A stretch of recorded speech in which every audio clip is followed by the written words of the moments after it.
The night air still clung to Alexander's shoulders as he entered his home, the heavy front doors shutting behind him with a hollow echo.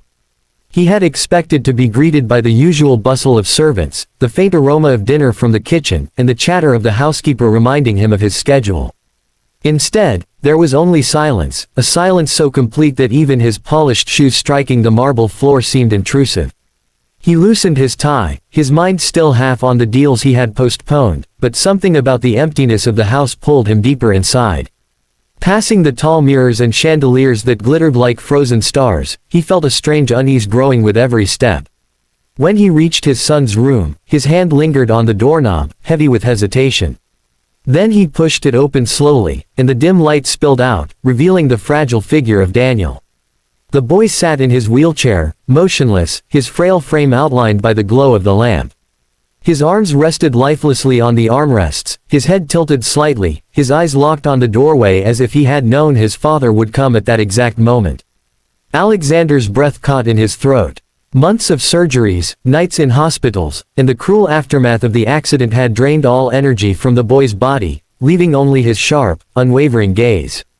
It was a haunting sight, one that would have shaken any man to his core. But Alexander did not recoil, did not flinch at the vision of what his son had become. Instead, he stepped forward with a steady calm, as though he had been waiting for this confrontation all along. Memories pressed into Alexander's mind with the weight of 1,000 storms. He saw again the twisted metal of the car wreck that had shattered their lives, the flashing red of ambulance lights staining the night, the way Daniel's small hand had gripped his before slipping into unconsciousness. In the months that followed, he had thrown every ounce of his fortune at the problem: private clinics, world-class surgeons, experimental therapies that promised miracles. Yet each time, the results were the same. Daniel remained trapped in his own fragile body, unable to move, unable to run as he once had, unable to embrace his father with the same reckless energy. Alexander remembered how he had buried himself in work, pretending that success could shield him from the truth. Deals, mergers, and conferences kept him far from home. He told himself he was providing for Daniel's future, that money would eventually buy a cure. But deep inside, he knew he had been hiding, afraid to face the reality of his son's condition. Now, in the silence of that dimly lit room, he was stripped of every excuse. Yet as he stared into Daniel's eyes, something shifted. They were not the eyes of a boy defeated. There was no bitterness there, no surrender. Instead, they carried a quiet fire, a determination to endure, to live, to be seen not as broken, but as whole in ways that transcended flesh. It was a strength Alexander had never recognized before, a strength untouched by wealth or circumstance.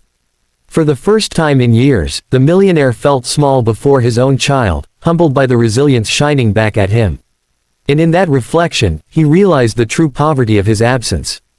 Alexander's knees touched the soft carpet as he lowered himself beside the wheelchair, his towering frame folding until he was eye level with the boy. His hands trembled slightly, not from fear but from the weight of words he had never spoken. Daniel's gaze followed him closely, a single tear sliding down his pale cheek, catching the glow of the lamp like a crystal shard. For a long moment, neither spoke, the silence thick with everything they had both endured. Then, Alexander leaned closer, his voice breaking as though the words had been locked inside him for years. "I came home early," he whispered, his breath uneven, his eyes clouded with regret. Daniel blinked slowly, his lips barely parting, but his silence spoke louder than any cry. His father's presence, once distant, was here now, not in wealth, not in power, but in the warmth of his trembling hands that gently closed around his son's motionless fingers. The mansion, usually cold and vast, seemed to shrink around them, every corridor and chandelier fading away until there was only this fragile bond between father and son.